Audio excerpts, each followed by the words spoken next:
When I was 10, my mom passed away after long illness. I don't remember much from those first months. Just the overwhelming quiet in our house, like the walls were holding their breath, waiting for something that sounded like normal. About a year later, my dad met Sandra. At first, she was nice. Too nice. The kind of overly sweet that makes you nervous, like someone pretending to like you because they're supposed to, not because they actually do. She moved in quickly. Too quickly, honestly. Within 3 months, she had redecorated the house, thrown out my mom's old things without asking, and started calling me sweetie in this sickly tone that made my stomach turn. But the moment my dad wasn't around, everything changed. The fake smile disappeared.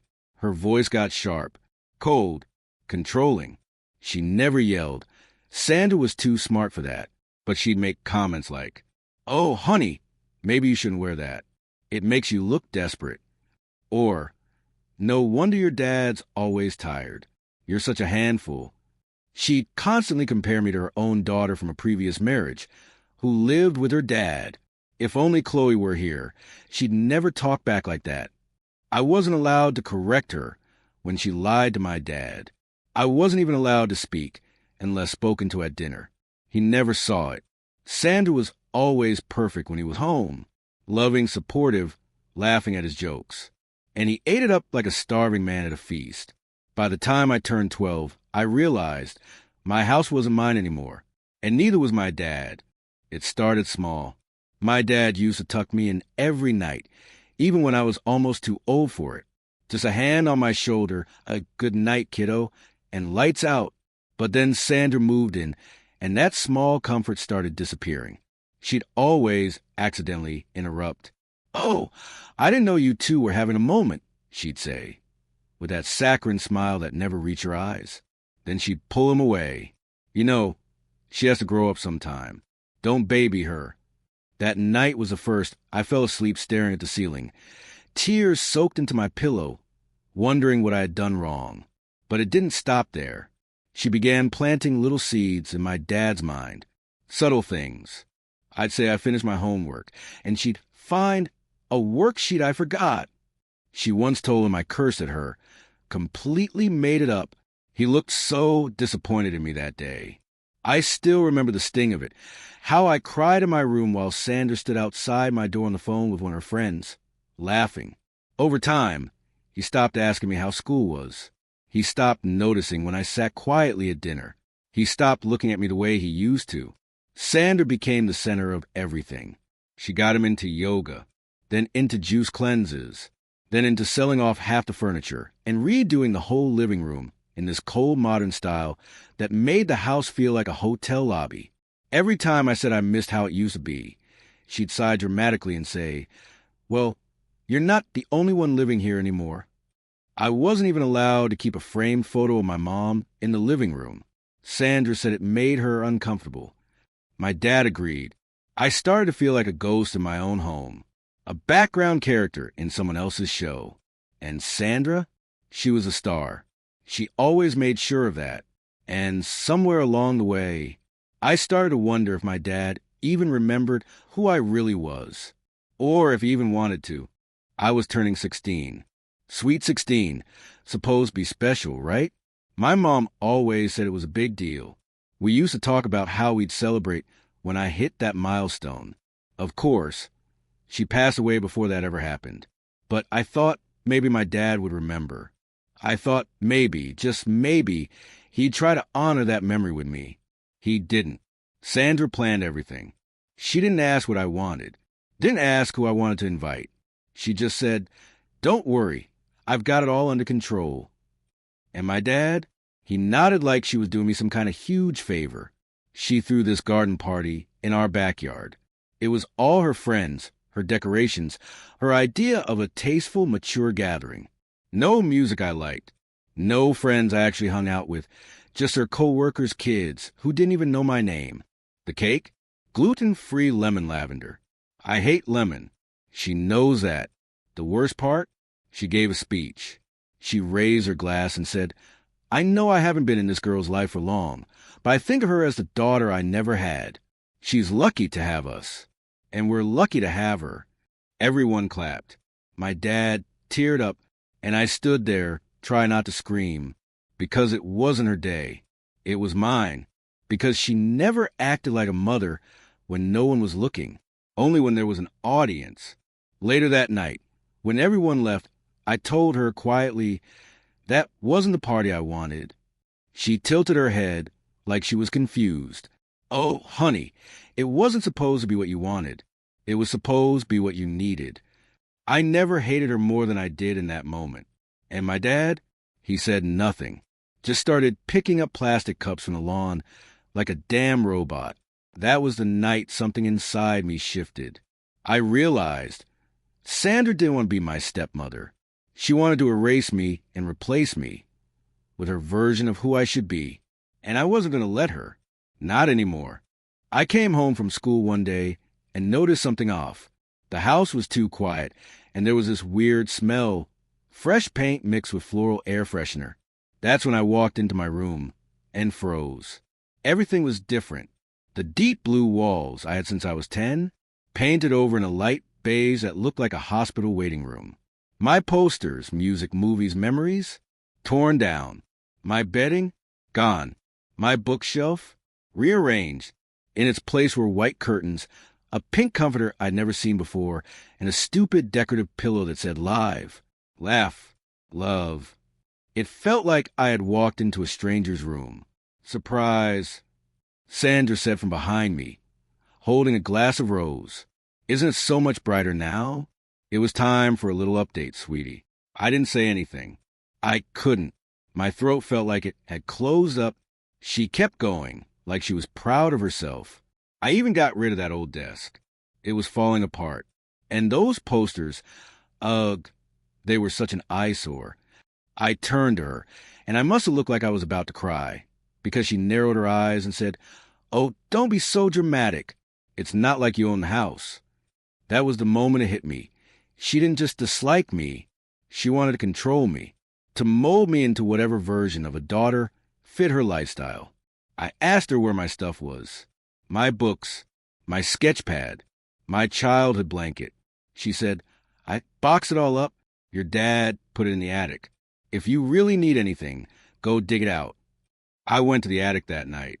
The boxes were taped shut like garbage. Some were already half crushed by Christmas decorations and garden supplies. One was leaking water. My sketch pad was ruined. So were most of my books. My baby blanket, moldy. When I told my dad, he said, "She was just trying to help. Maybe try being a little more grateful next time." That's when I stopped talking to both of them, at least for a while. Because if no one in this house was going to protect my space, I was going to do it myself.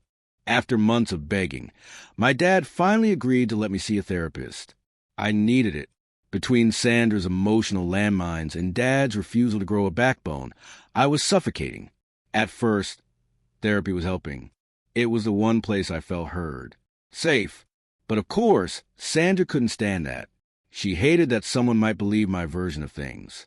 She'd always make comments like, "Therapists just fill your head with nonsense." Or, "Maybe if you focus on school instead of whining, you'd be happier."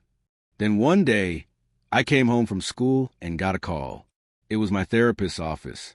They said they were terminating our sessions based on concerning information shared by your guardian. I was confused. I didn't know what she could have possibly said. When I asked Sandra about it, she didn't even try to lie at first.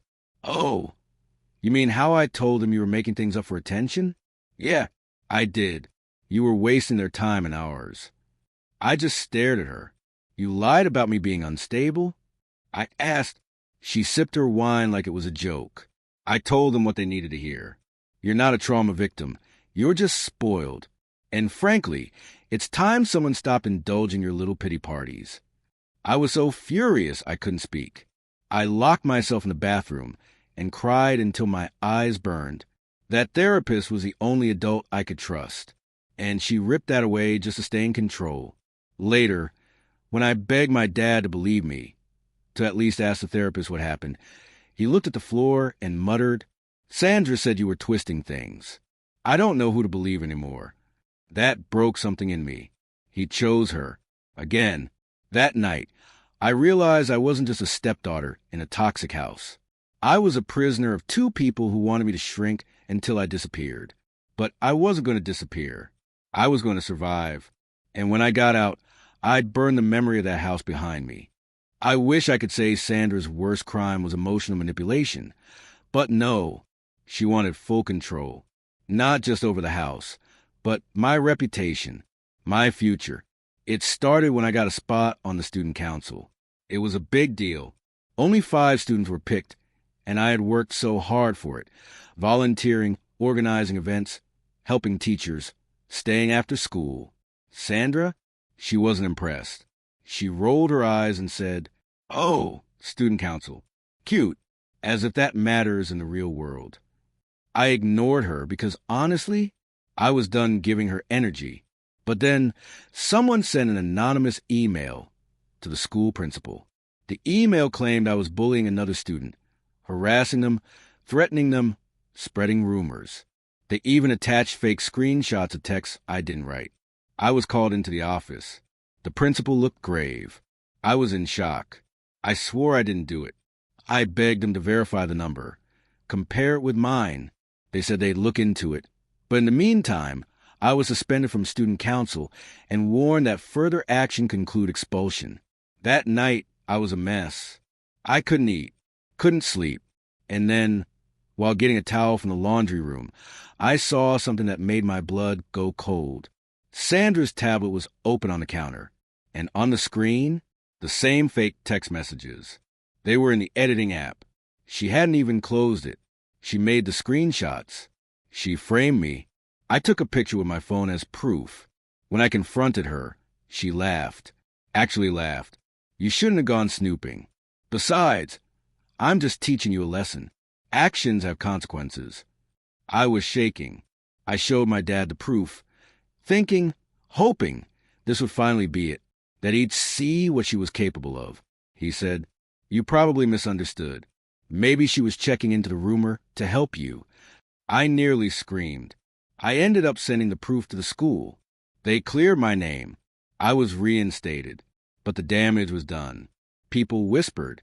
Teachers looked at me sideways. I'd been marked. And Sandra? She acted like she was a victim. "I was just trying to help," she said. "Why do you always twist things?" Because Sandra never played fair. She played dirty. And no one around me seemed to care. My 17th birthday should have been something special. Just me, my dad, maybe a few friends. Nothing fancy. I didn't want to party. I just want to feel like I mattered. Like I wasn't invisible in my own house. But of course, Sandra found a way to make it about her. Weeks before my birthday, I told my dad I just want to go out for dinner. Maybe a steakhouse we used to go to when Mom was still around. He said it sounded good. He smiled, said, "We'll make it a nice night, just us." I was excited. It was rare. I hadn't looked forward to something in a long time. But on the actual day, I came home to balloons, a cake with "Happy Birthday, Stepson" written in bright blue icing, and a house full of her coworkers. People I'd never seen before. No friends of mine. Just Sandra, laughing loudly, telling stories about raising me. "He used to cry when I made him do laundry," she said with a smirk. "Boys need structure. That's what I always say." Everyone laughed. I stood there frozen, my fists clenched, face hot. Where was my dad? He showed up late, flowers in hand, looking confused. "I thought we were going to dinner," he said. Sandra stepped in with that fake sweet voice. "Oh, honey, you were working so hard. I figured we'd just surprise him at home." He loved it. No, I didn't. I hated it. I left the room and stayed in the garage for most of the night. Later, when everyone was gone, she knocked on my door and pretended to be hurt. "You embarrassed me in front of my guests. You couldn't just be grateful for once." I told her I didn't ask for any of it, that she ruined everything. She snapped. "Your real mom didn't exactly leave you a roadmap on how to grow up. I'm doing my best, and all you ever do is act like a victim." That line about my mom cut through me like glass. I wanted to scream. I wanted to break something. But I didn't. I just shut the door. Because what do you even say to that? She turned a day that was supposed to be mine into a public display of control, fake kindness, and humiliation. And my dad? He just stood there like a background prop, unsure who to believe. I stopped celebrating my birthday after that. But Sandra? She celebrated her victory.